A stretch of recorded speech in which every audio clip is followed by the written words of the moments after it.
Abrindo aqui. Revelation, chapter 1. Vamos lá. Revelation, chapter 1. Chapter 1. Bom dia.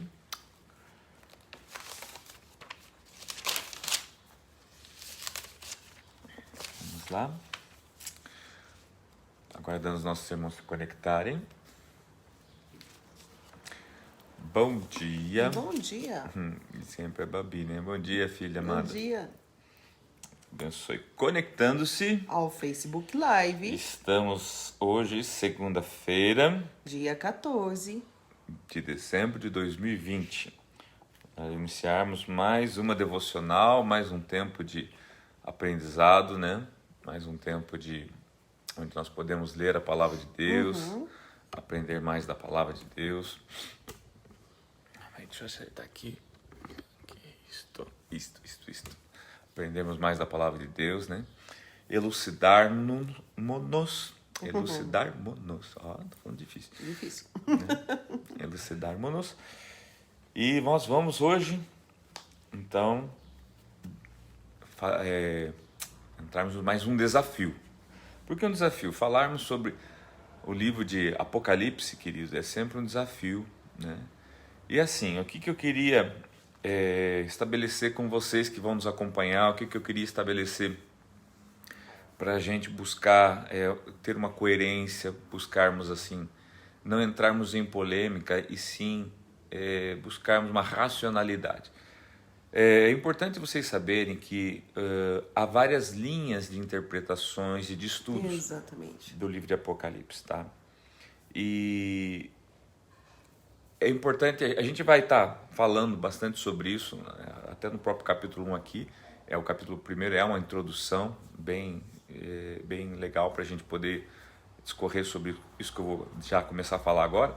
Mas assim, é importante você saber que há linhas de interpretação, de entendimento.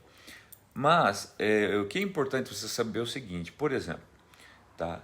No que se diz respeito à revelação do fim, ou escatológica, acontecimentos de fim, tem coisas, queridos, que são extremamente fundamentais, essenciais, doutrinários e inegociáveis. Exemplo, tá? Jesus voltará. Essencial. Tá? Básico. Negociáveis, e o que eu chamo assim de que a gente não precisa brigar por causa disso. Se ele vem, por exemplo, antes da grande tribulação, no meio da tribulação, depois da tribulação, né? Esse tipo de coisa, não há necessidade, né, de nós entrarmos em demandas, porque tem pessoas aí que querem defender, né, tanto a sua pré-tribulacionista, pós-tribulacionista, amilenista, esse tipo de coisa, tá? Quer defender tanto a sua linha de interpretação e de estudo, que esquece do essencial, que é o que Jesus Cristo vai tá voltar e que nós temos que estar preparados. E pior, briga com o irmão. Exatamente. Fica com raiva da igreja. É verdade, gente. Deixa recadinho no Facebook, né? É verdade. Né? Tem gente que ofende o outro. Né? Teve uma pessoa que deixou um recadinho para mim lá e ainda se diz professor de escatologia. Ofende, gente. Né? Então, assim, não é essa a intenção.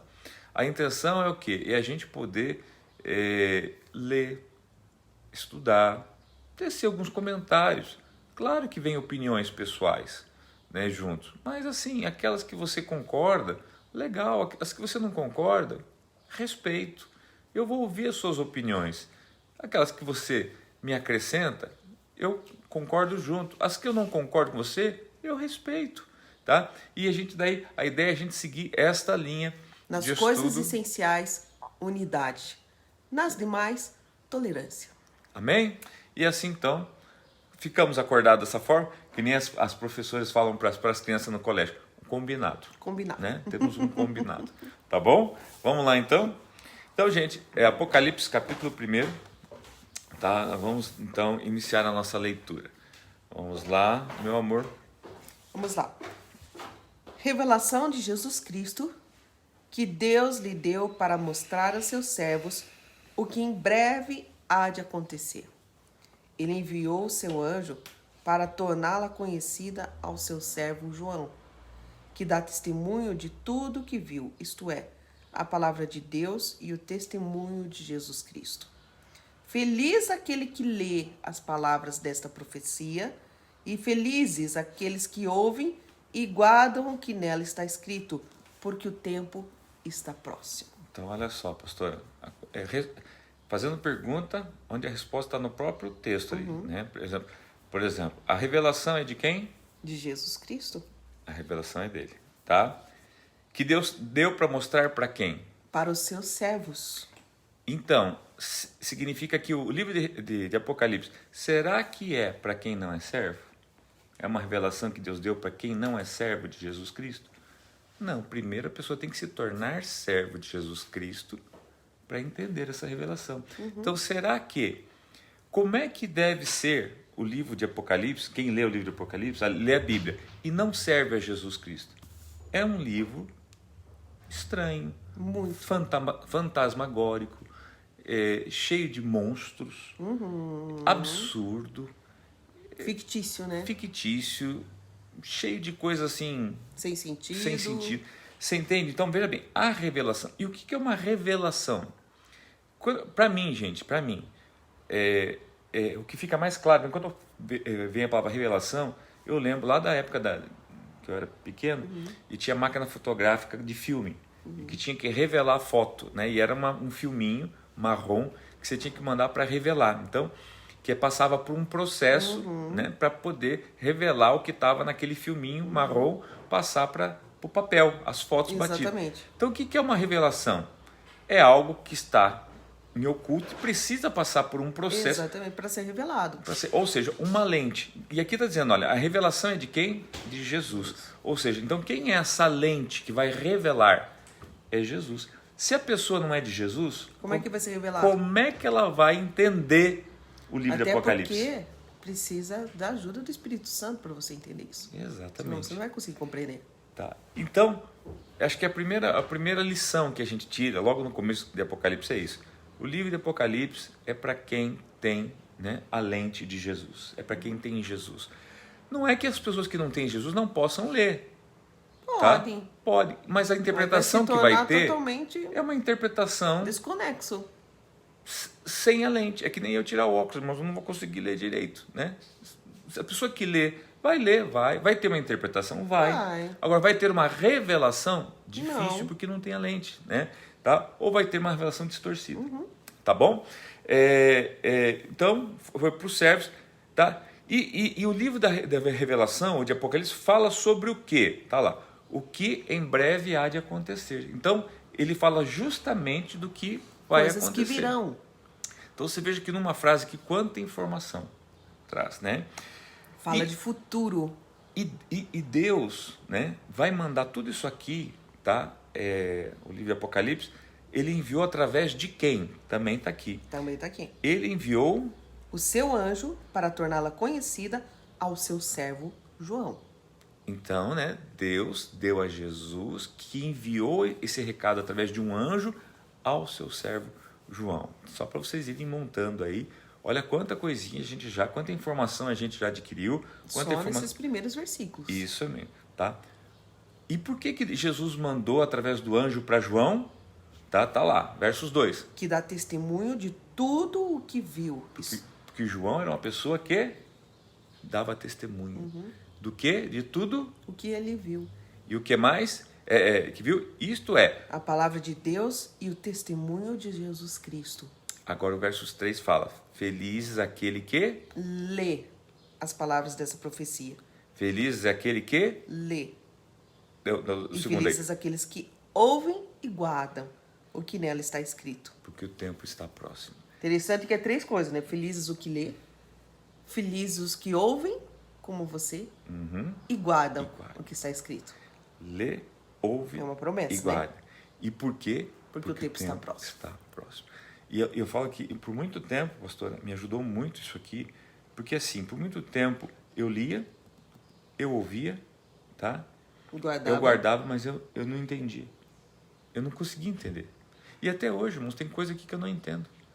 Mas como a Bíblia fala assim, que feliz é aquele que lê, que ouve e que guarda, e não diz feliz é aquele que entende, porque o entende, porque veja bem, não necessariamente eu tenho que entender, eu tenho que ler, eu tenho que ouvir e eu tenho que guardar. Porque eu duvido que tenha alguém que entenda na sua totalidade o livro de Apocalipse, na sua essência, não tem como. E aqui, pastor, porque olha assim, porque o tempo está próximo.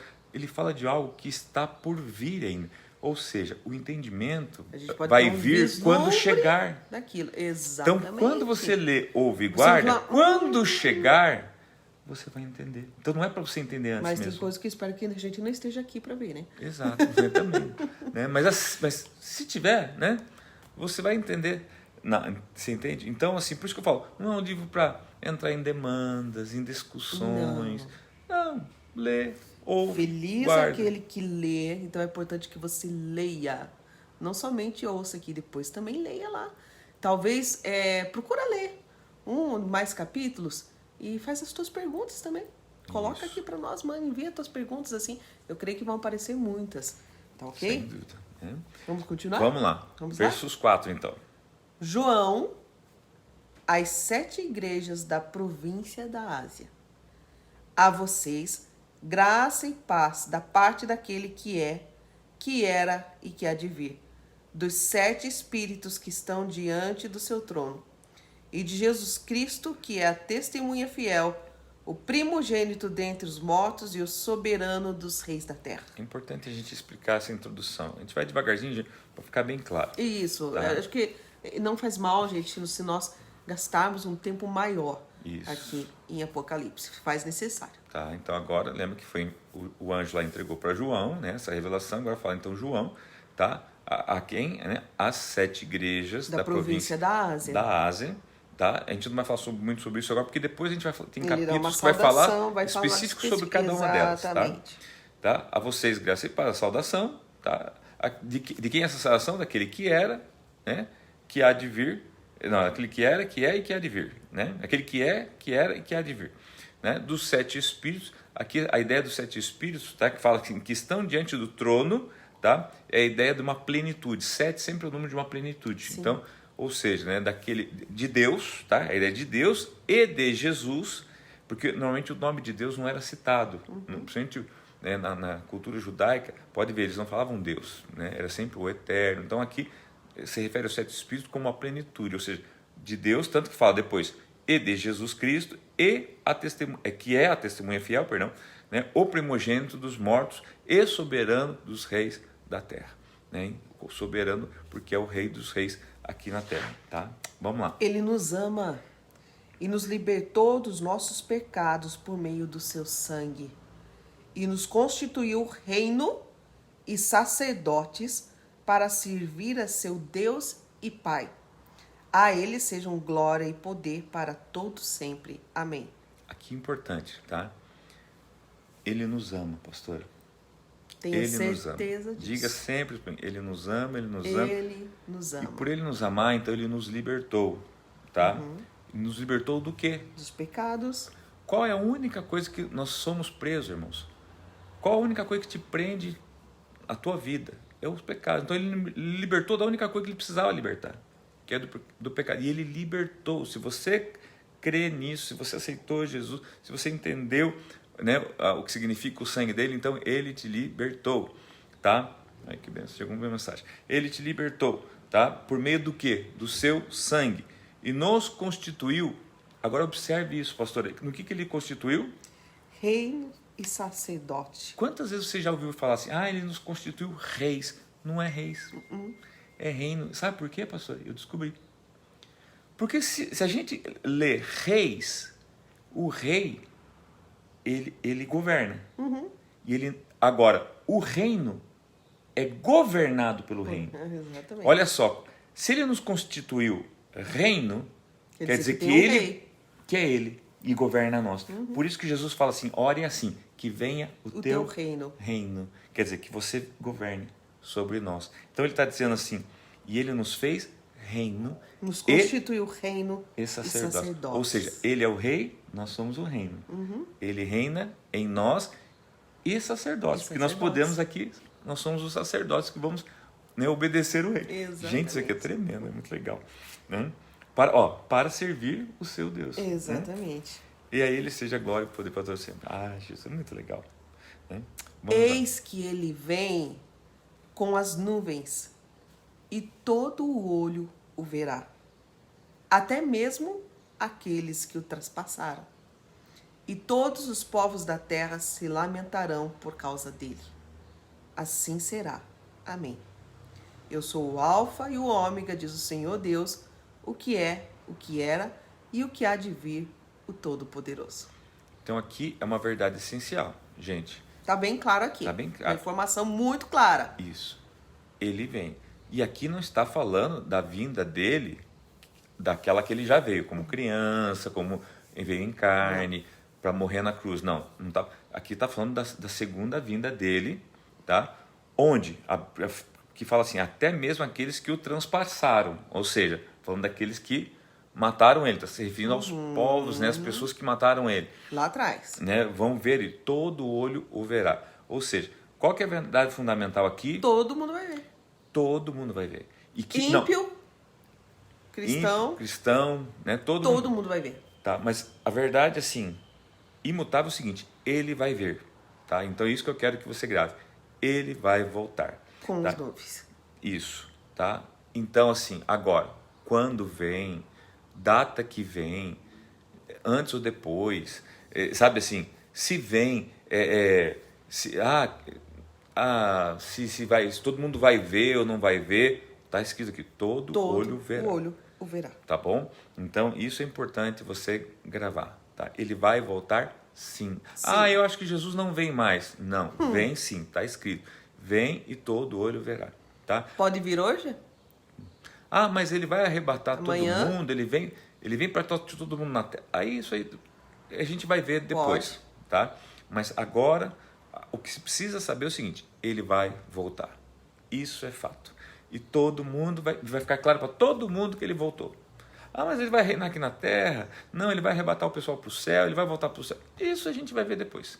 Eu imagino... Até aqui... Deixa eu conjecturar aqui, tá, gente? Quando diz que todo olho verá, então eu imagino que será uma coisa bem estrondosa. Porque aquele que está fora da sua casa vai ter que sair para ver. Aquele que está dentro de um shopping fechado vai ter que sair para olhar nos céus, né, o que está acontecendo. Então, nesse aspecto, eu acredito que vai haver uma movimentação aí. Não sei, conjectura.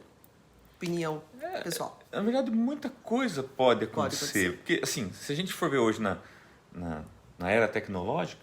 É verdade, pastor. Todo olho verá pode ser uma notícia. Pode ser uma notícia, pode ser... através de, né?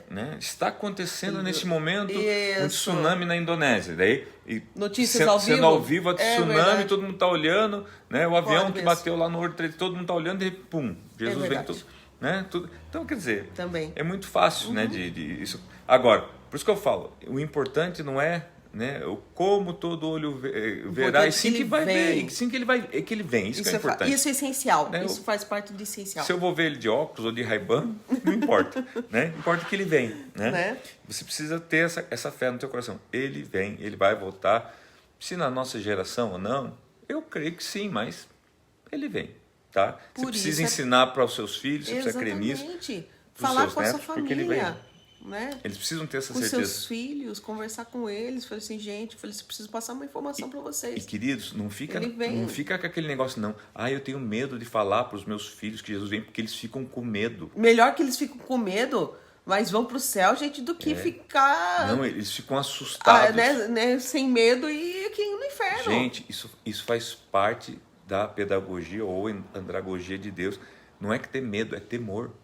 Eles precisam saber que Jesus vai voltar. E não é medo, é estar pronto. Tá? É estar pronto. Quando você vê as coisas que sucederão, gente, você tem que falar assim, meu Deus do céu, eu não quero que nenhum dos meus fique. É isso que tem que ser pensando, meu Deus do céu, deixa eles ficar com medo agora. Né? Na volta e meia, eu escuto, porque eu tenho até uma sobrinha que morre de medo de falar de Apocalipse, né? Esses outros dias tinha um jovem... Não assiste nem o filme. Nem filme. Esses filmes assim, tipo mas 2012. Mas é melhor que fique com medo, mas se interesse. né, por essas coisas e vá para o céu do que... Mas vou dizer, gente, não é... eu tiraria palavramento, sabe por quê? Na verdade, o mundo já colocou medo acerca do Apocalipse. Você já viu que qualquer coisa... Por exemplo, quem disse para você que o Apocalipse é algo ruim? Na boa, gente. Aquela coisa, apocalipse zumbi. Quem né? disse? Você já viu assim, na minha casa está acontecendo um apocalipse. O que a pessoa está querendo dizer? Uma coisa ruim. Uma coisa ruim. Agora, quem disse que o Apocalipse é uma coisa ruim? Gente, quem disse que o livro de Apocalipse é uma coisa ruim? Só que já foi incutido na tua cabeça que a palavra Apocalipse é uma coisa ruim. Então, qualquer coisinha, é o Apocalipse. Sugere o quê? Algo ruim. Algo ruim. Gente, Apocalipse não tem nada de ruim. Apocalipse, o que é? É uma revelação. Eu digo para você, você tem uma caixa de presente. Você abrir aquele presente é um apocalipse. É você revelar o que tem dentro daquela caixa. É algo ruim isso? Não. É um apocalipse. É uma revelação. É o conhecer de algo que estava oculto. Não é necessariamente algo ruim. Até pode ser que você abra a caixa, é uma caixa grande e o presente era bem pequenininho e fajuto, você não gostou. É um apocalipse. Mas pode ser que seja a chave de um carro zero. Para você seja, que maravilha. Você está entendendo? Para muitos vai ser uma coisa ruim porque é algo que não estava esperando. Exatamente. Para outros vai ser uma porque coisa não sempre, está preparado. Eu estava esperando isso. É ruim para quem não está preparado. Exato. Então, vai tirando da sua cabeça essa ideia de que Apocalipse é algo ruim. Não é. Por isso não tem que ter medo. Apocalipse você não tem que ter medo, não pode ter medo. Não é sinônimo de medo. Vai tirando isso, tá? E vai pregando ao contrário disso. Apocalipse não é ter medo. Ele nos ama. Tá? Ele nos ama. Vamos lá. Tá? Daí ele diz aqui: eu, João, irmão e companheiro de vocês no sofrimento, no reino e na perseverança em Jesus, estava na ilha de Patmos, por causa da palavra de Deus e do testemunho de Jesus. Só para você entender então, por que ele estava lá? Porque depois de César entrou um outro imperador, Domiciliano, se eu não me engano, ali próximo ao ano de 90, 91 a 97 depois de Cristo, tá? Então ele é levado, ele é o último apóstolo, os outros apóstolos já tinham todos morrido, só João estava vivo ainda, então ele é exilado para a ilha de Patmos e ali então ele tem essa revelação, essa visão, né? Deus fala com ele naquele lugar, só para você saber o que ele estava fazendo ali, tá? Né? No dia do Senhor, achei-me no Espírito e ouvi por trás de mim uma voz forte como de trombeta, que dizia: escreva num livro o que você vê e envie a estas 7 igrejas: Éfeso, Esmirna, Pérgamo, Tiatira, Sardes, Filadélfia e Laodiceia. Voltei-me para ver quem falava comigo. Voltando-me, vi 7 candelabros de ouro, e entre os candelabros alguém semelhante a um filho de homem, com uma veste que chegava aos seus pés e um cinturão de ouro ao redor do peito. Sua cabeça e seus cabelos eram brancos como a lã, tão brancos quanto a neve, e seus olhos eram como chama de fogo. Seus pés eram como bronze numa fornalha ardente, e sua voz como o som de muitas águas. Tinha em sua mão direita 7 estrelas, e da sua boca saía uma espada afiada de 2 gumes. Sua face era como o sol, quando brilha em todo o seu fulgor. Quando o vi, caí aos seus pés como morto. Então ele colocou sua mão direita sobre mim e disse: não tenha medo, eu sou o primeiro e o último. Sou aquele que vive, estive morto, mas agora estou vivo para todo sempre. E tenho as chaves da morte e do Hades. Escreva, pois, as coisas que você viu, tanto as presentes como as que acontecerão. Este é o mistério das 7 estrelas que você viu em minha mão direita e dos 7 candelabros. As 7 estrelas são os anjos das 7 igrejas, e os 7 candelabros são as 7 igrejas. Gente, que tremendo, hein, gente? Então agora Meu João Deus compartilha do céu. Que privilégio de João, gente. Conosco a visão que ele teve. Ele ouve uma voz, olha para trás tá? Ele olha para trás, ele vê o quê? Ele vê os 7 candelabros, uma pessoa. Ele fala assim, uma pessoa, um filho do homem. Né? Olha E entre os candelabros, alguém semelhante a um filho de homem, cabelo branco, com uma olhos. veste que chegava... vamos imaginar aí? Imagina com a gente aqui. Uma veste que chegava aos seus pés, um cinturão de ouro ao redor do peito, sua cabeça e seus cabelos brancos como a lã, tão brancos quanto a neve, e os seus olhos como chamas de fogo. Você sabe como é que eu vejo esses olhos? Lembra do Superman lá, quando ele faz aquele olho vermelho dele lá para enxergar tudo, né? Como eu imagino que João viu. Seus pés eram como bronze numa fornalha ardente, e sua voz como o som de muitas águas. Gente, você já foi para Foz do Iguaçu? A cachoeira lá, nas né? cataratas. Se você já foi e teve oportunidade, gente, aquilo é tremendo. Você escuta aquele barulho das águas, né? Você fala, né? A palavra do Senhor diz que as vozes deles são como muitas águas. Acho que é o mais próximo que eu consigo chegar é aquilo. Daí diz que tinha em sua mão direita 7 estrelas, e da sua boca saía uma espada afiada de 2 gumes. E a sua face era como o sol quando brilha em todo o seu fulgor. A glória. E o que significa isso, gente? Depois ele vai falando, né? E nós vamos ver isso no capítulo 2 amanhã, um pouco mais. Então eu quero falar bem pouquinho aqui sobre isso. Mas enfim, tá? O que ele estava vendo, né? Era a imagem do próprio Cristo, né? Ele revela o que é os candelabros no finalzinho do capítulo 1, tá? Então eu só vou falar do candelabro porque ele falou e da estrela porque ele falou. Depois eu vou deixar para falar das outras coisas que falam no capítulo 2. O candelabro, né, ele fala, as 7 estrelas ele fala que são os pastores, o candelabro são as igrejas. Então observe que Jesus, na visão, ele estava onde? No meio da igreja, nas 7 igrejas. Ou seja, aonde você vai encontrar Jesus hoje? No meio da igreja.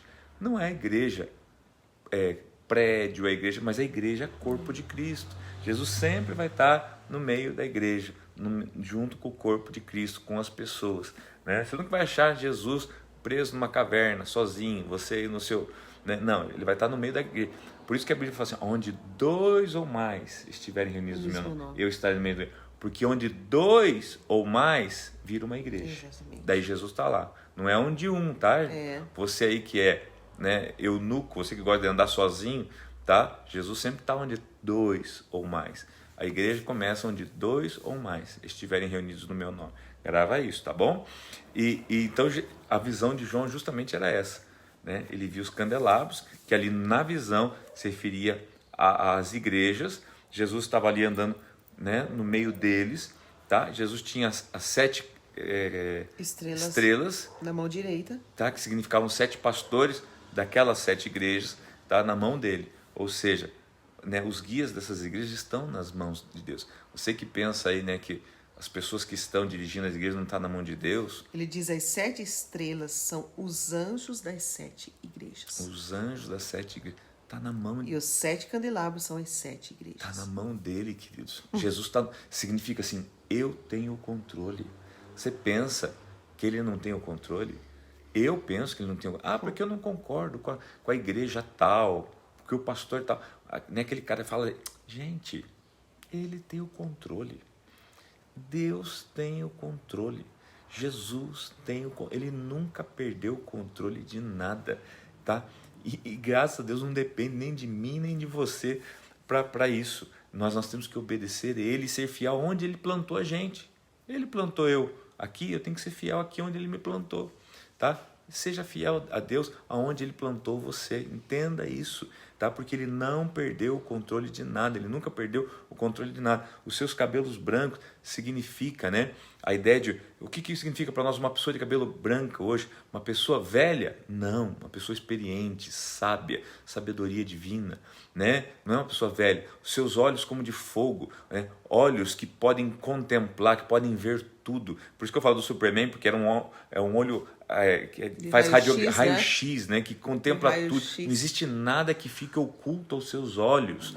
Nada. A espada que sai da sua boca, irmão. Espada significa o seguinte, porque ele agora, essa segunda vida dele, pastor, vem para ele fazer justiça, juízo. A espada traz juízo. Então é o seguinte, nós estamos tudo felizes De que dois gumes, quer dizer, corta dos dois lados. ele vai vir, mas ele vai vir trazendo justiça e juízo. Nós vamos ver isso aqui, sim, no livro de Apocalipse, quando ele vem, sim, para trazer paz, mas fazendo justiça, prendendo quem tem que prender, mandando para o inferno quem tem que mandar para o inferno, julgamento. Vai acabar o livro de Apocalipse falando sobre o juízo final, sobre o julgamento, sobre o juízo final. Então, nós vamos ver tudo isso, tá bom? Então, assim, queridos, e ele encerra dizendo, né, que, assim, claro, João, quando vê tudo isso, cai como se fosse morto, né, aos pés dele. Ele tem o poder para levantar, né? O João, ele toca no João e levanta Colocou o João. sua mão direita sobre mim e disse: não tenha medo, eu sou o primeiro. Você viu que eu estava falando que o Apocalipse não é para ter medo. Ele falou, não tenha medo. Não tenha medo. Não é para ter medo, queridos. O próprio Jesus... Eu sou o primeiro e o último. E sou o último, né? Porque eu tenho as chaves do quê? Da morte e do Hades. Morte e Hades. Hades é a mansão dos mortos, ou seja... No 18 ele diz, né, pastor? Sou aquele que vive. Exato. Estive morto, mas agora estou vivo para todo sempre. E tenho as chaves. E tenho as chaves da morte e do Hades. Por isso não tem que ter medo, queridos, né? E escreva isso que você viu, João, né? É uma diretriz. João, escreva né, isso. Não esqueça disso, João. Não fique todo feliz por ter visto tudo isso. É muito importante que você escreva agora o que você viu, tá? Este é o mistério das 7 estrelas, ou seja, das igrejas, tá? Que você viu em minha mão direita e dos 7 candelabros, tá? Perdão, das 7 estrelas, os pastores, né? Ou dos 7 candelabros, que são as igrejas. Né? As 7 estrelas, ele fala, são os anjos das 7 igrejas, e as 7 candelabros são as 7 igrejas. E aqui encerramos, né, o capítulo 1, tá? Então, amanhã você vai ter a continuidade e mais coisas, senão a gente fica falando e já entra no capítulo 2, tá bom? Então, que eu falo, claro, tinha muito mais coisas para se falar, mas nosso tempo aqui é curto, tá? Então, eu tenho certeza que o livro de Apocalipse ele vai provocar em você santidade, temor, amor, reverência, queridos. E mudança de conduta. E com certeza você vai se aproximar mais do Senhor, tá? Então, essa é a nossa intenção. E não gerar em você questionamentos, né? Dúvidas. Não, jamais, tá bom?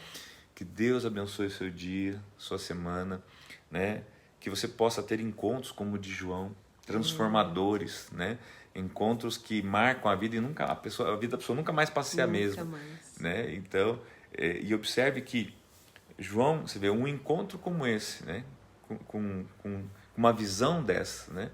Ele não só marcou a vida de João, mas até hoje marca a vida de todo mundo que se encontra, né, com esse livro. Então, que você possa também, assim como João, né, ser alguém especial, né, e deixar marcas, né, nesse tempo presente. Que Deus abençoe você, sua casa, sua vida. Uma semana abençoada para todos vocês. Se encontramos às 15 horas para a nossa oração da tarde. Vamos saudar.